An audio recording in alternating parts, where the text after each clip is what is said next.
Metode penelitian adalah istilah yang luas. Meskipun metode pengumpulan data dan analisis data merupakan inti dari metode penelitian, kita harus mengatasi sejumlah elemen tambahan dan ruang lingkup penelitian kita, termasuk filosofi penelitian, jenis penelitian, pendekatan penelitian, metode pengumpulan data, pengambilan sampel, dan pertimbangan etika.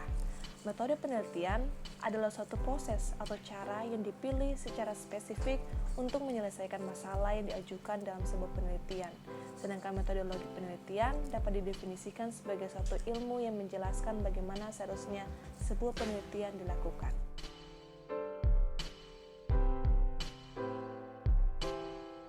Jenis-jenis metode penelitian. Yang pertama, penelitian kuantitatif.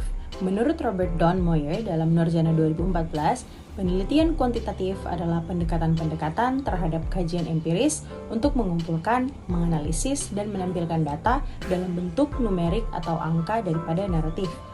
Penelitian ini biasanya dilakukan apabila hendak memperoleh hasil yang akurat karena mengandalkan perhitungan.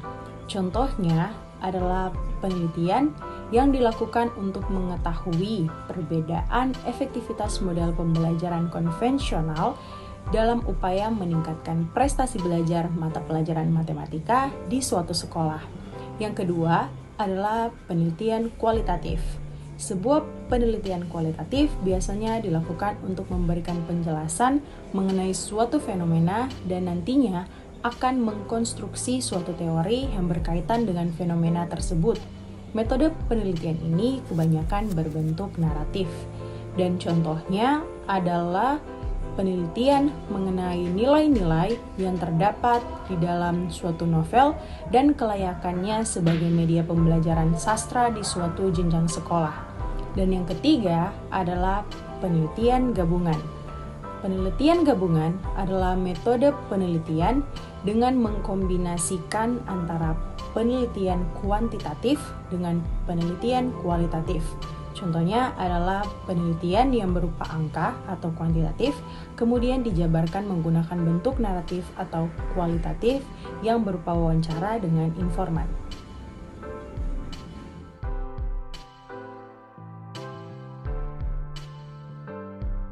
Jadi saya di sini akan menjelaskan karya tulis ilmiah. Bagi mahasiswa pastinya tidak asing dengan kata istilah karya ilmiah. Nah, karya ilmiah ini merupakan karya tulis yang berisi paparan atau pembahasan secara ilmiah yang dilakukan oleh seorang penulis atau seorang peneliti. Karya ilmiah itu merupakan tulisan yang disengaja dibuat untuk memecahkan satu problem atau masalah. Biasanya itu mengenai fakta dan data solusi mengenai isu yang diangkat. Mengutip dari buku penulis karya ilmiah yang disusun oleh Dr. Randes Zulmietri MPD, karya ilmiah adalah karangan ilmu pengetahuan yang menyajikan fakta secara umum serta ditulis menurut metodologi yang baik dan benar.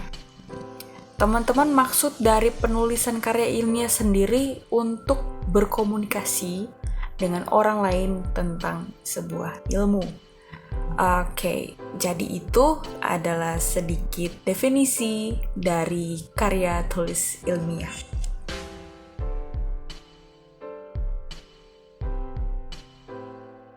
Berikut ini akan dijelaskan mengenai struktur karya ilmiah. Meskipun masing-masing karya tulis memiliki gaya dan struktur tersendiri, namun secara universal, struktur ini lebih umum digunakan sebagaimana dikutip dari sumber yang sama, yaitu yang pertama ada halaman judul. Halaman judul berisi topik yang dipilih untuk dibahas pada karya ilmiah tersebut. Pembuatan judul biasanya dibuat sespesifik mungkin.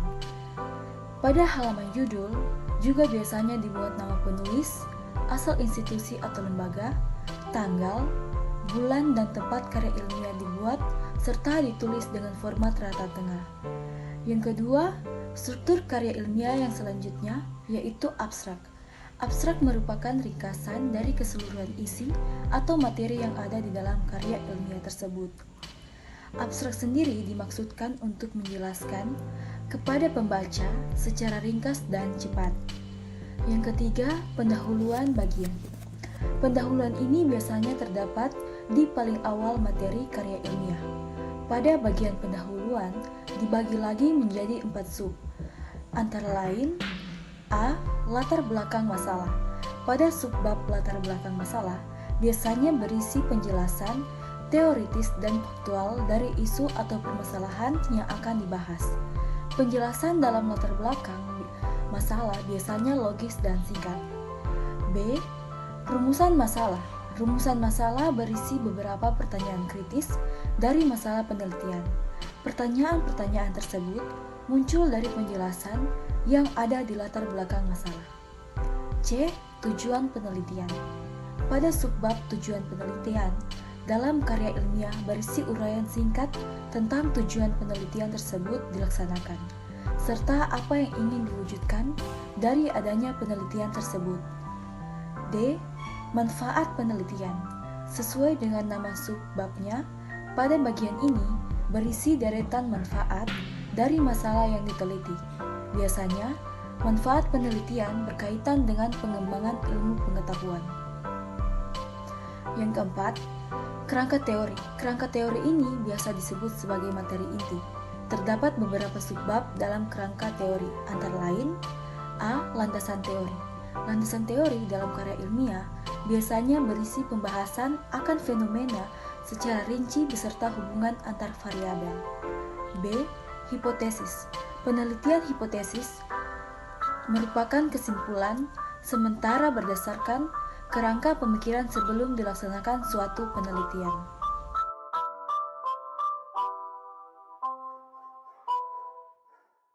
Metode penelitian berisikan metode yang digunakan dalam penelitian.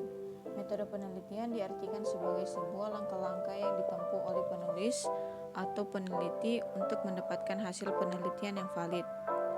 A. Jenis penelitian. Pemilihan jenis penelitian akan menentukan langkah apa yang perlu dilakukan untuk mendapatkan hasil.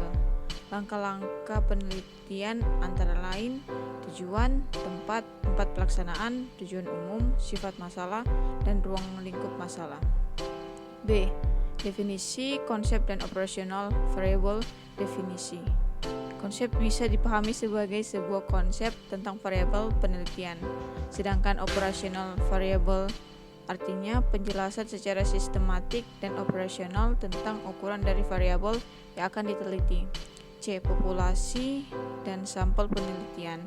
Populasi sendiri adalah keseluruhan dari subjek penelitian, sementara sampel penelitian yaitu sebagian subjek penelitian yang akan diteliti. D.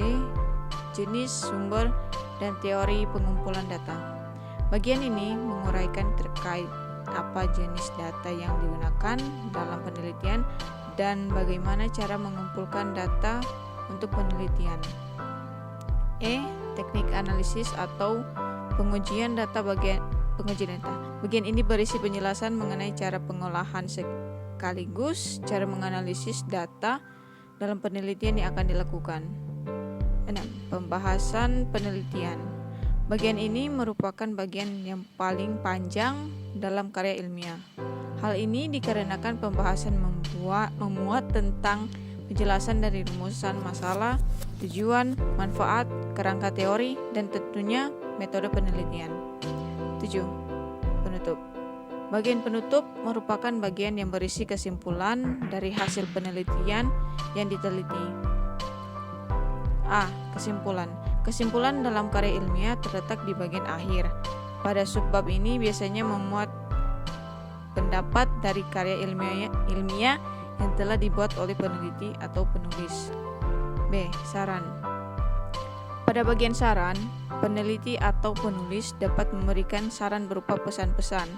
Tujuannya untuk mengarahkan peneliti yang hendak melakukan penelitian yang sama, sehingga dapat berjalan dengan lebih efektif. 8. Daftar pustaka.